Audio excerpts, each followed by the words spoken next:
Ella es médico cirujano por la Facultad de Medicina de la Universidad Nacional Autónoma de México.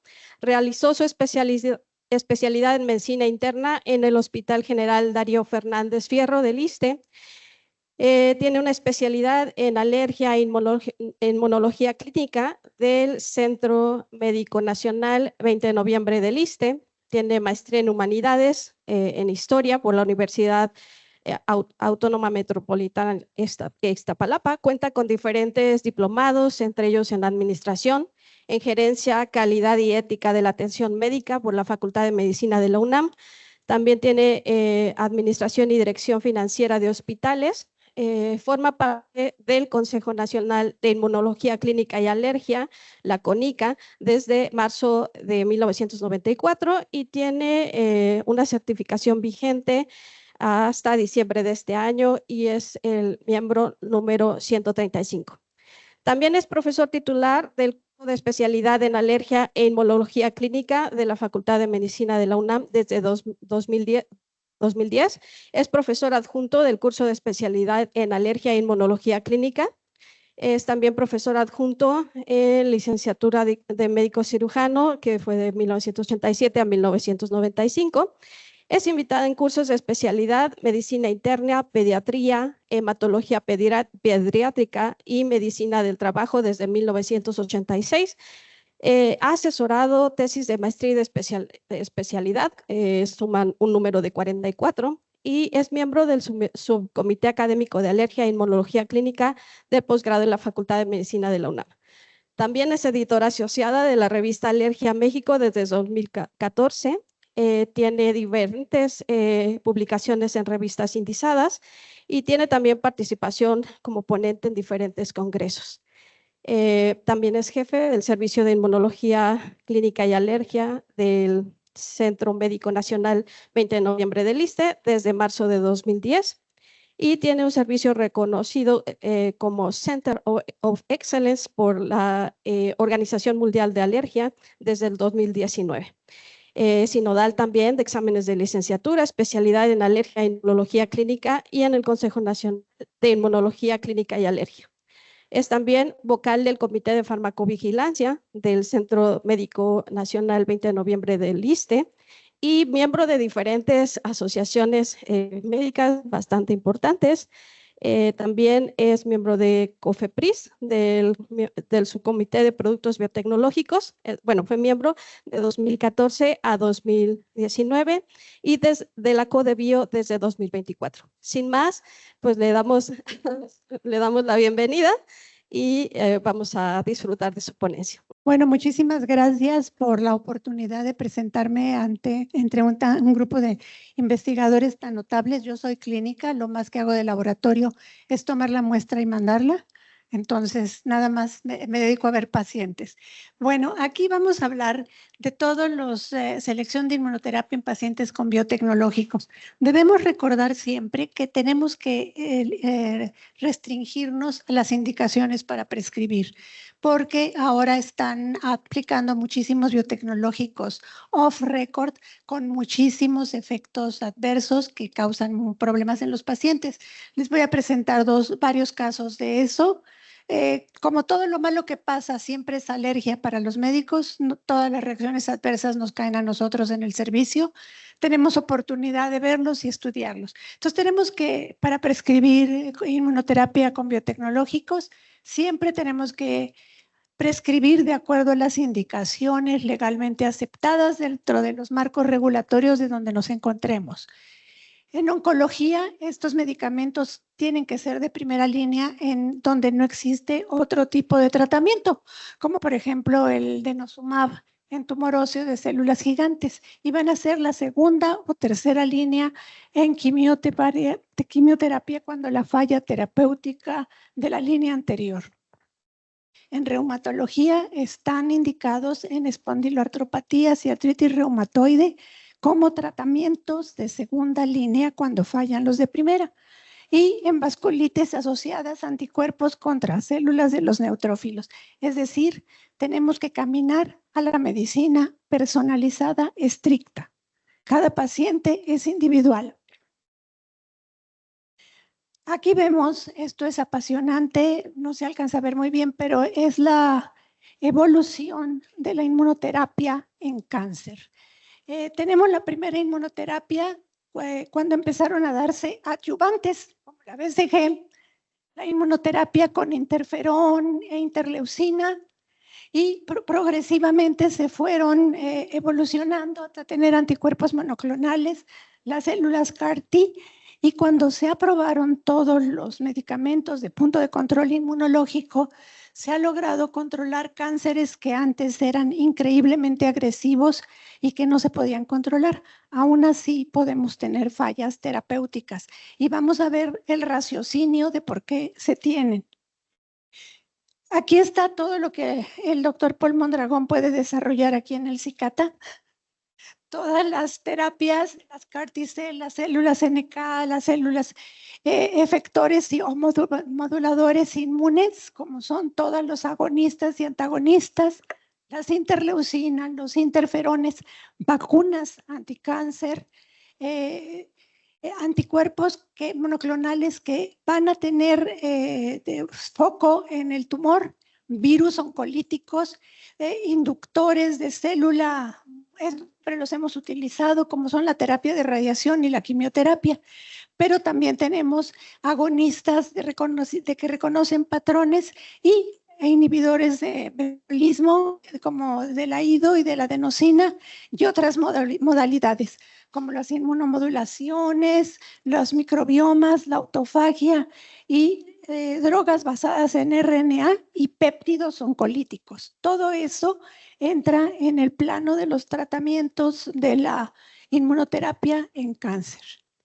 Este es el principio de la inmunoterapia en cáncer. Habitualmente las células activadas, sobre todo las células TCD8 positivas, que son las citotóxicas y son capaces de reconocer a través del antígeno de histocompatibilidad HLA de tipo 1 a las células tumorales y pueden producir las perforinas y granzimas.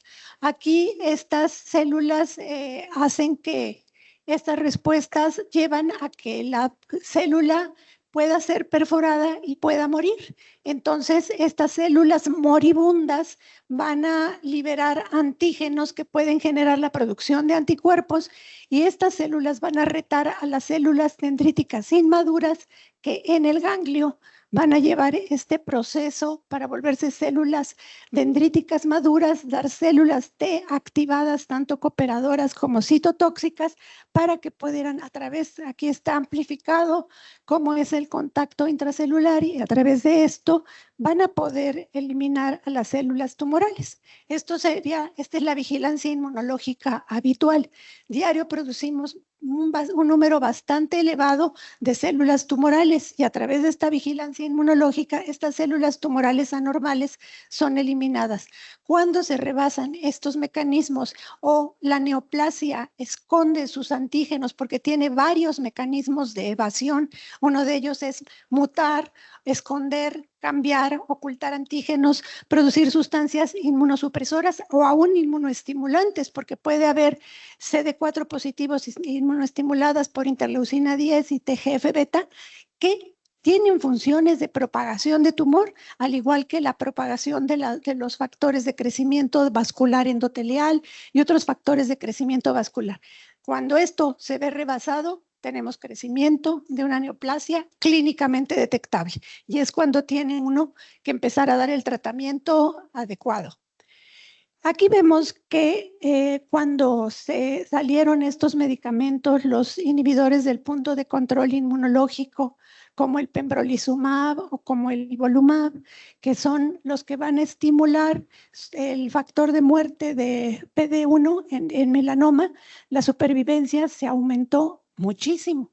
Aquí vemos varios mecanismos como van a hacer la célula a través del antígeno de histocompatibilidad de tipo 1, cómo puede eliminar cuando hay una respuesta inmune muy fuerte. Si existe una sustancia inmunosupresora, pues se va a inhibir y la célula tumoral puede evadir.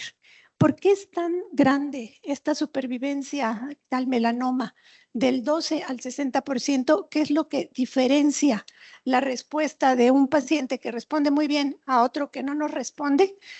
Se hizo este estudio en donde encontraron que el antígeno de clase histocompatibilidad de tipo 1 está directamente influenciando la respuesta al melanoma. Los pacientes que fueron heterocigotos en HLA tipo 1 tuvieron una respuesta sensacional. Los que eran homocigotos eran los que no respondían. Entonces, antes de poner este tipo de medicamento, que es carísimo, lo ideal sería hacerle una tipificación de HLA al paciente para ver si es heterocigoto u homocigoto para valorar la respuesta.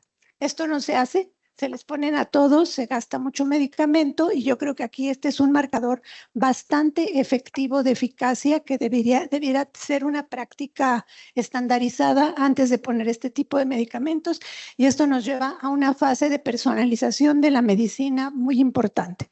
Esto en relación a la supervivencia en melanoma. Esta es algo sensacional que está saliendo actualmente. Esto existe desde hace muchos años, desde los años 60, cuando la tecnología del hibridoma empezó a surgir. Se hicieron los medicamentos terapéuticos biespecíficos. Este es un sueño largamente acariciado.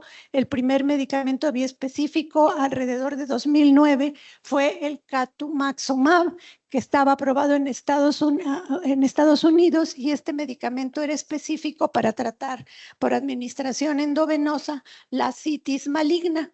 Esta citis que se produce cuando el paciente tiene un cáncer intraabdominal y que le hace que el estómago crezca tanto y es horriblemente molesta. Se puso este medicamento, pero tuvo una gran toxicidad. Aparentemente tenía la biespecificidad, estaba condicionada por un antirreceptor con el receptor de CD3 y contra el receptor de una molécula de adhesión, pero al combinarlo, esto produjo una toxicidad muy alta y aparentemente por el aumento de los FC en hígado, los pacientes morían. Se retiró por la toxicidad y a partir de ahí hubo mucho cuidado para no tener este tipo de medicamentos, hasta que salió el blinatumomab, que se aprobó en Estados Unidos para enfermedades hematológicas. El esizumumab se aprobó en 2018, que tiene para hemofilias de factor 8 y factor 9, tiene la biespecificidad, y a partir de ahora se han ido desarrollando otros modelos, de tal forma que ahora tenemos estos medicamentos aprobados biespecíficos. Ya en México tenemos ya el teclistamab, que es el Tecvayli. Desde octubre se aprobó en la FDA en 2022, pero ahorita ya lo tenemos disponible en México. Faltan de aprobar para mieloma múltiple esos dos, que apenas en 2023 fueron aprobados en la FDA, pero aquí vemos cómo funcionan los anticuerpos biespecíficos, lo cual es un desarrollo tecnológico impresionante que todos ustedes pues pueden empezar a probar, porque tener una biespecificidad, por ejemplo, también en enfermedades infecciosas, que vaya contra la célula infectada y contra el virus, esto, por ejemplo, en VIH se han hecho estudios experimentales y ha tenido buen resultado. Dado que no se puede hacer vacuna contra el VIH, ¿ustedes saben por qué? Todas han fracasado. Porque el repertorio protector reside en el repertorio autoinmune. Entonces no se puede replicar. Para que sea efectiva tiene que dar una respuesta autoinmune, y eso pues es casi imposible de hacer. Por eso no se puede hacer la vacuna, pero hacer un anticuerpo monoclonal y específico contra la célula infectada y contra el virus del VIH, esto sí sería un desarrollo. Están experimentalmente, no tenemos todavía, pero esto nos habla de un desarrollo impresionante, de una utilidad muy buena y que se puede hacer, y nos da una perspectiva de futuro que a mí me tiene realmente impactada, porque nos están dando herramientas terapéuticas con las que podemos tratar muchísimo mejor a los pacientes van a tener menos efectos adversos y no como los que les voy a presentar ahorita. Los más utilizados actualmente en terapéutica, estos se utilizan más o menos desde el 2009, 2010, son estos anticuerpos monoclonales y este no es anticuerpo monoclonal, es una molécula humanizada, el etanercept, pero el infliximab, el adalimumab y el certolizumab pegol sí son, este es un fragmento de FAB, pero este está humanizado y el otro es humanizado, es completamente humano, pero se ha puesto tan a diestra y siniestra que hemos tenido que hacer una diferenciación importante en relación a la aplicación. Por ejemplo, entre más autoinflamatoria es la enfermedad, tienen mejor resultado. Y entre más autoinmune es la enfermedad, tienen peor resultado. ¿Por qué? Porque esto es experiencia clínica de nuestro servicio que la vamos a reportar ahora que tengamos tiempo de publicarla. Los autoinflamatorios no son nada más los monogénicos que se describen como errores innatos de la inmunidad. Tenemos también estos autoinflamatorios poligénicos. ¿Qué quiere decir? Alteraciones en la inmunidad innata. Y ahí sí responden espléndidamente. Lo ideal sería ver cuál es la molécula, cuál es el mecanismo inflamatorio que está funcionando predominantemente a través de una selección genética, cuál es, y así le escogemos exactamente el medicamento que le toca, porque ya hay antiinterleucina 23, y los TNFs, bueno. Estos, si tenemos espondilitis anquilosante, psoriasis, enfermedad inflamatoria intestinal, colitis ulcerativa crónica inespecífica o enfermedad de Crohn, tienen muy buena respuesta clínica y pocos efectos adversos. Conforme se va haciendo autoinmune la enfermedad, por ejemplo, en artritis reumatoide y vasculitis asociada a ANCAS tienen efecto moderado y mayor número de efectos adversos y son catastróficos en enfermedades autoinmunes como el lupus eritematoso sistémico. Aparte, estos anti-TNFs, además de utilizarse en todas esas enfermedades, tienen la desventaja de que son increíblemente inmunogénicos. Si no se administran con otro inmunosupresor, vamos a tener una inmunogenicidad que nos lleva a resistencia y falta de respuesta terapéutica al tratamiento. Habitualmente damos adalimumab con metrotexate para que en las enfermedades no nos haga este efecto de anticuerpos antidroga. Otro faltante que tenemos en clínica es que no tenemos determinación clínica de anticuerpos antidroga. La suponemos, sabemos que existe porque el medicamento ya no está funcionando, pero no hay una definición que podríamos, así, aquí tiene el anticuerpo antidroga, por eso ya no funciona el medicamento. Esto no se hace en México, no se hace en ninguna parte de Estados Unidos. Cuando estábamos en el Comité de Moléculas de biotecnológicos en COFEPRIS, hacían unos ensayos, los laboratorios cuando presentaban inmunogenicidad, alucinantes. Se quedaba uno así que no podía cerrar la boca de lo maravillosos que estaban todos sus ensayos de inmunogenicidad. Pero cuando les pedía a uno el anticuerpo antidroga, miraban al techo y decían, no, eso ahorita no lo estamos haciendo.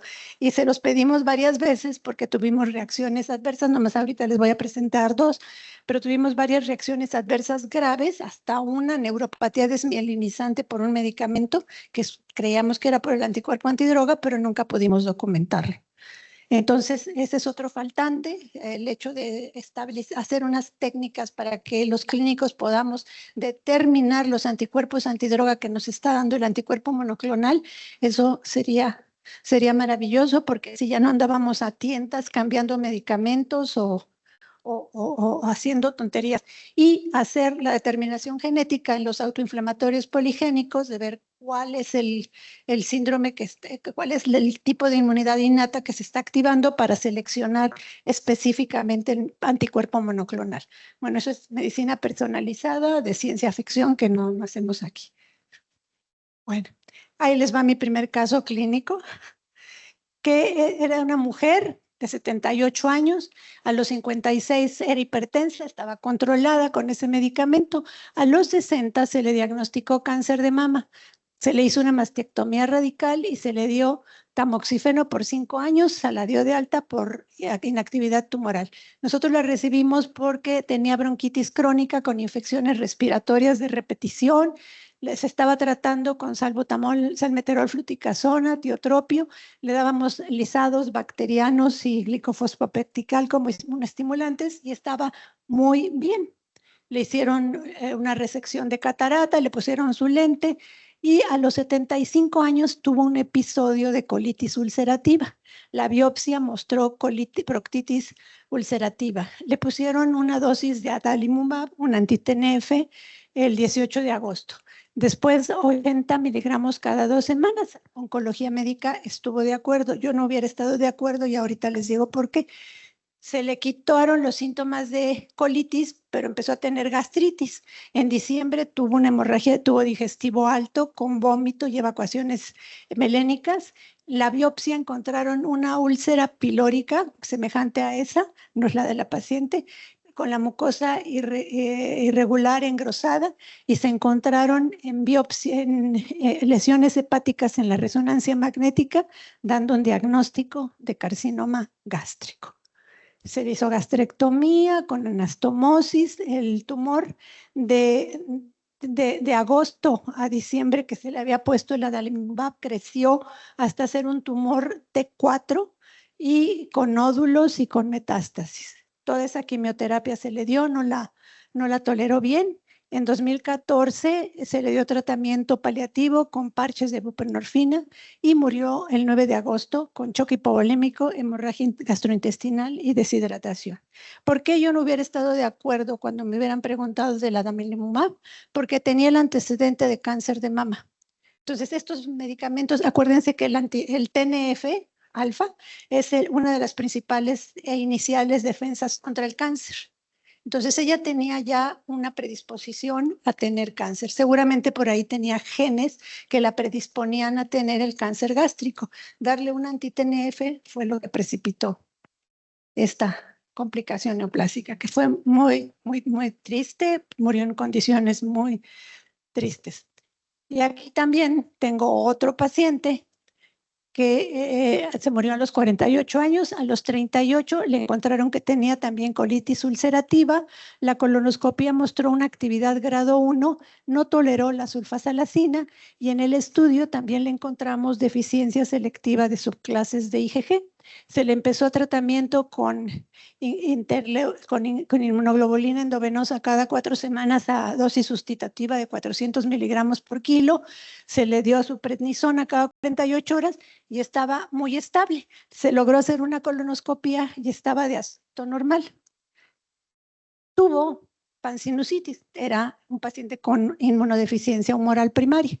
Suspendió todo tratamiento, le dieron antibióticos y esto lo llevó al suspender todo el tratamiento una recaída grave de la CUSI, de la colitis ulcerativa. En ese tiempo perdió 18 kilos y gastroenterología le prescribió anti-TNFs en sucesión. Le dio a la adalimumab 14 meses, infliximab 10 meses y certolizumab después. Encontraron que la colonoscopia estaba increíblemente activa y hasta con una fístula anal. La biopsia confirmó lesiones y a pesar de que le ponían en Tlaxcala la inmunoglobulina, no evolucionó bien porque le seguían poniendo el anti-TNF. Tuvo 2 cuadros de neumonía, le dieron entonces mesalazina y azatioprina, empeoró de la UCI, tuvo perforaciones intestinales, obstrucciones, le hicieron una cirugía de colectomía total más ileostomía, que tuvo drenaje purulento, estado séptico, lo intubaron y se murió en la UCI. Esa es la última determinación de inmunoglobulina, que como pueden ver estaba disminuida, tenía deficiencia de subclases y deficiencia de IgA sin llegar a tener inmunodeficiencia como un variable. Y esto nos lleva a preguntar, ¿se dan los anti-TNFs a pacientes con errores innatos de la inmunidad? No, no deben darse en ningún medicamento de estos anticuerpos monoclonales que inducen inmunosupresión grave como el rituximab, por ejemplo, que es un anti-CD20, en un paciente con un error innato de la inmunidad, como esta inmunodeficiencia como un variable. no se deben dar. Y eso debiera decir en la información para prescribir, que no se pueden dar a pacientes con errores innatos de la inmunidad y se debe estudiar la respuesta inmunológica antes de dar cualquier tipo de medicamento. Eso es hacer medicina personalizada, pero aquí el señor suspendió el tratamiento y se presentó con la exacerbación de la CUSI. No lo vimos nosotros ya, le tocó a Gastro y Gastro fue el que le dio todos estos medicamentos con este desenlace tan triste y fatal. No a todos los pacientes les va así de mal, pero cuando les va mal, les va horrible. Y esto es en lo que tengo mayor experiencia, es donde yo creo que el 50% de los pacientes que veo tienen asma. El asma es una enfermedad inflamatoria con inflamación que se conoce de tipo 2 y ustedes pueden ver aquí los mediadores que están llevando a la inflamación del asma, pues son la interleucina 4, la interleucina 13 y la interleucina 5. Esas son las funciones de cada una, la diferenciación de células TH2.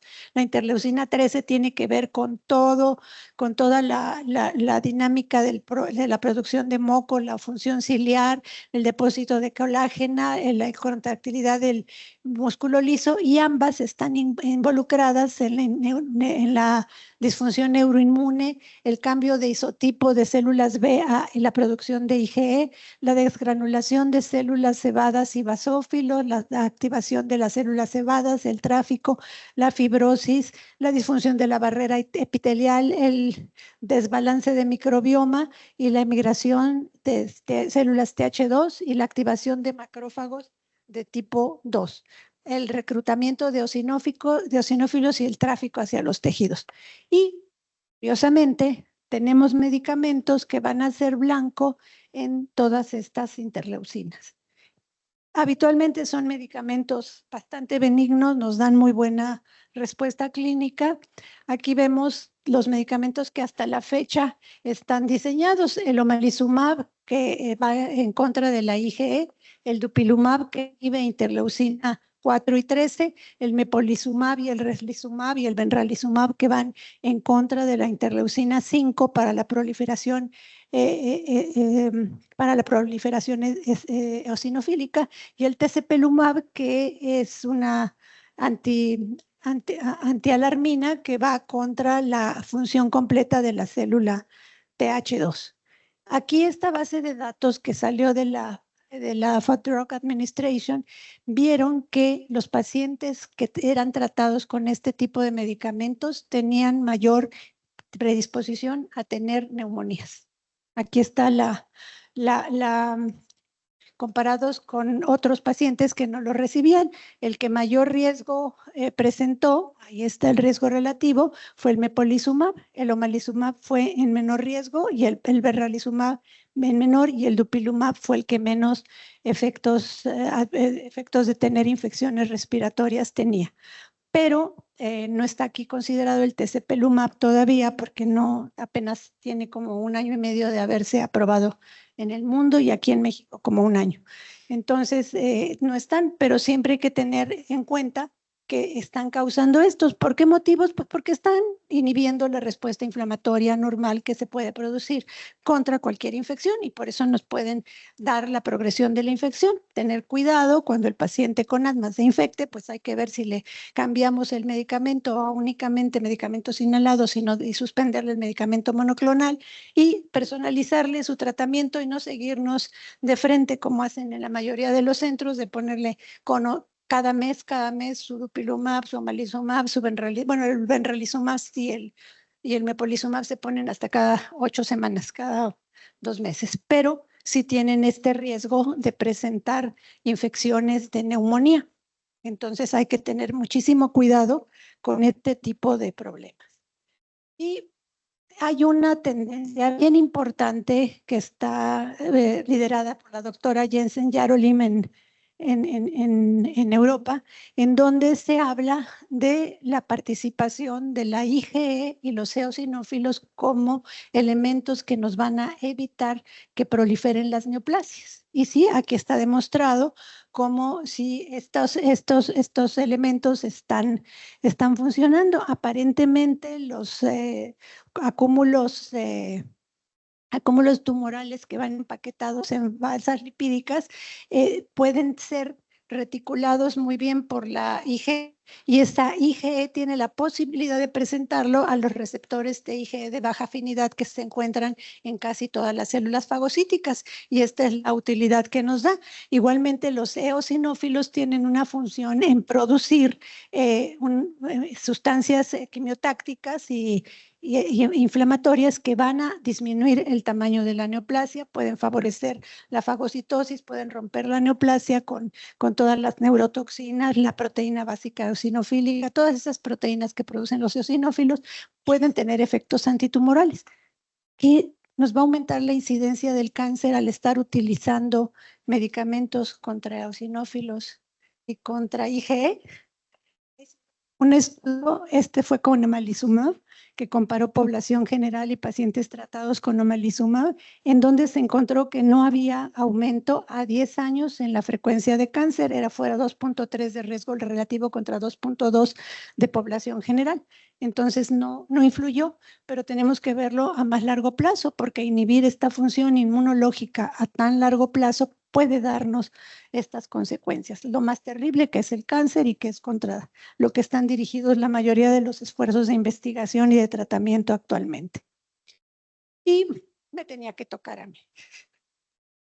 Este paciente que tenía asma, poliposis recurrente, a los 74 años, primero usó muchos antiinflamatorios no esteroideos, entonces le dio un asma por hipersensibilidad a aspirina, que es un asma no alérgica, y después ya tuvo crisis diarias. En 1993 tuvo un choque anafiláctico porque le pusieron diclofenaco, y no se murió porque su vecino era anestesiólogo y lo intubó y lo sacó.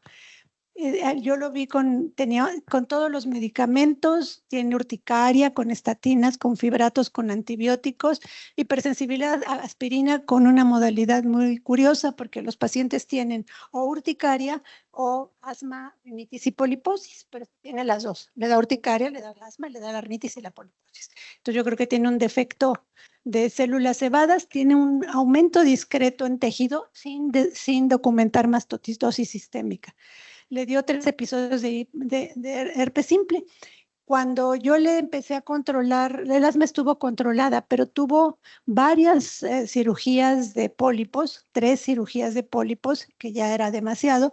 Le empecé el omalizumab, 300 miligramos por mes por 26 meses, y cuando tuvo 3 episodios de herpes simple y tenía una pequeña lesión ulcerada en la oreja, pues acabó en un epitelioma vasocelular que tuvieron que resecarse.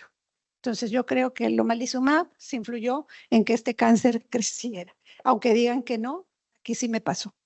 Y así lo dejaron al pobre señor como si lo hubiera mordido a Mike Tyson, entonces. Bueno. Y ahora les voy a presentar un éxito que tenemos con un anticuerpo monoclonal.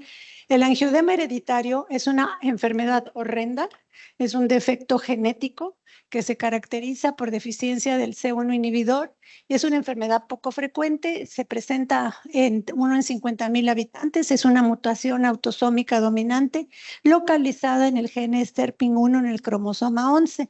El paciente tiene episodios recurrentes de edema en todo el organismo, sin urticaria, en piel y en todas las mucosas. Y vemos que el C1 inhibidor está influyendo en todas las cascadas del cuerpo, tanto como en la cascada de coagulación, como en la activación de complemento y como en el sistema de cininas. Ahí están todos los medicamentos que se han desarrollado actualmente.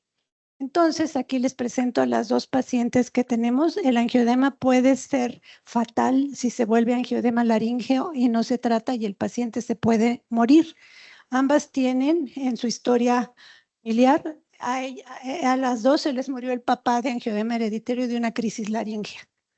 Entonces, al papá de la paciente, que tiene 50 años, su papá ni siquiera le diagnosticaron angioedema hereditario, dijeron que tenía una reacción alérgica grave y se murió con la laringe cerrada.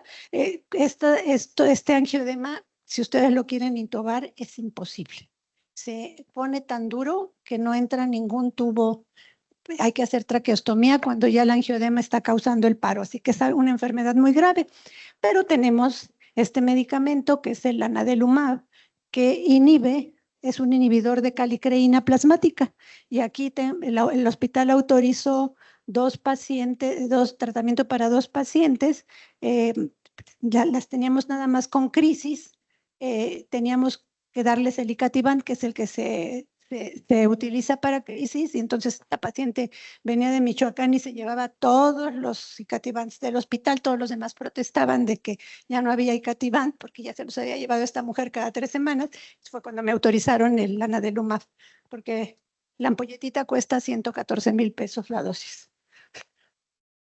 Bueno, pues desde que se lo empezamos a poner no ha tenido crisis. Igual esta paciente, desde que se lo empezamos a poner en enero de 2025, no ha tenido ni una crisis. Entonces, se lo estamos poniendo, la IPP dice que lo pongamos cada 15 días, yo no se lo quise poner cada 15 días, las IgGs, que es un IgG1, tienen una vida media de 3 semanas, se le empecé a poner cada 3 semanas.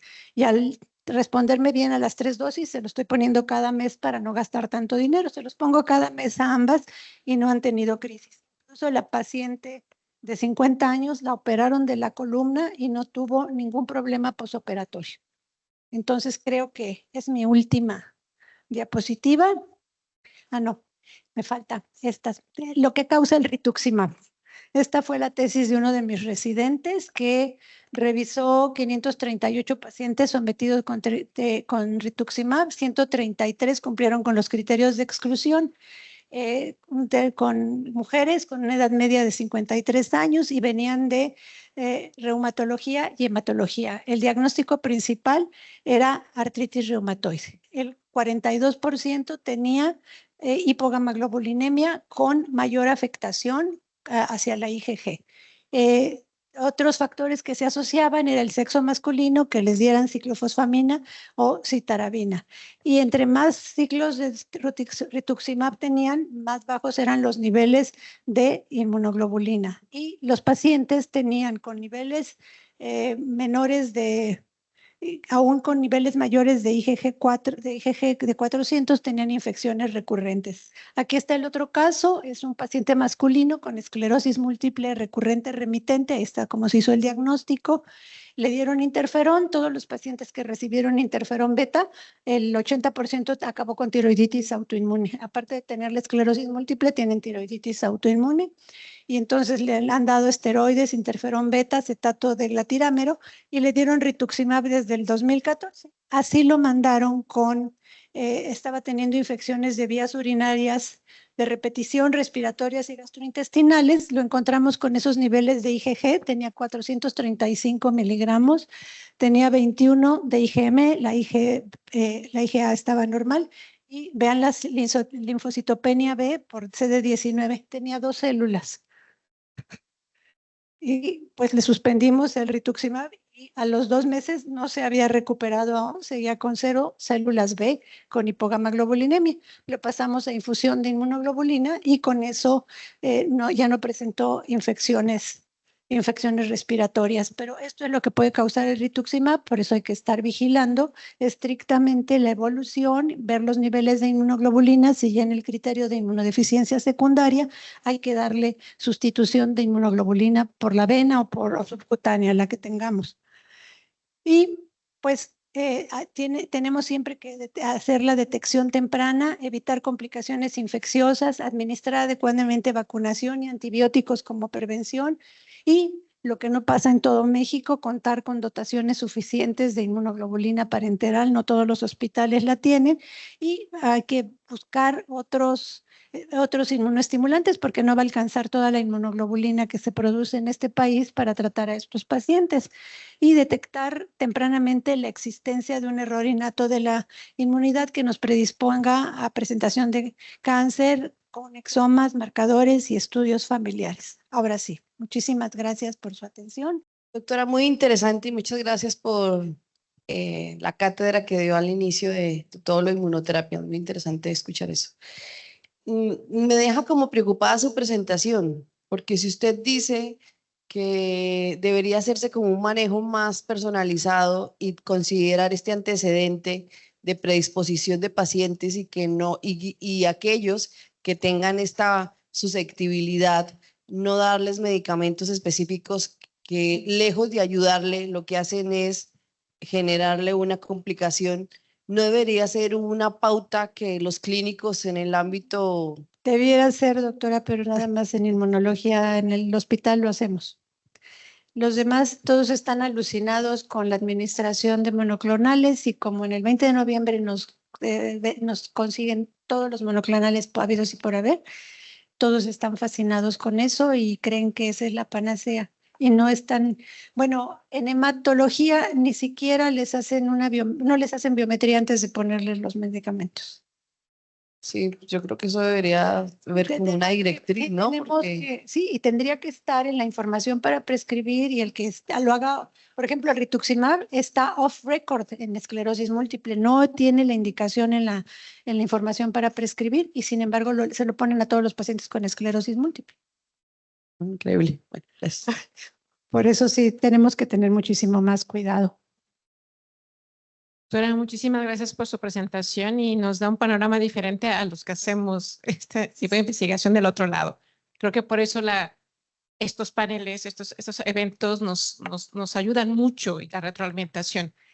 Yo quiero comentarle que pues yo estoy en mi postdoc en zonas de cancerología y me tocó, yo no lo participé, pero supe del protocolo justo que hubo cuando llegó el rituximab para los pacientes de linfoma de células B grandes. No, eso al cáncer hay que pegarle con lo que encontremos, eso estoy convencida. Sí, a lo que voy es que justamente en ese protocolo, en la selección de los pacientes, eran que fueran positivos para CDC20. Es decir, en el protocolo realmente las condiciones para el ingresar eran, o sea, los criterios de inclusión eran pocos, casi CDC20. Entonces, yo recuerdo efectivamente que cuando se estaba haciendo el protocolo, en la selección de pacientes y el tiempo que duró, que fueron más o menos 6 meses, se dio como éxito, porque la primera que se hablaba, la primera que se daba es que ya era aprobado en Estados Unidos y básicamente era este protocolo para que la COFEPRIS le diera el visto bueno para el ingreso. Pero no había nada de esta supervisión.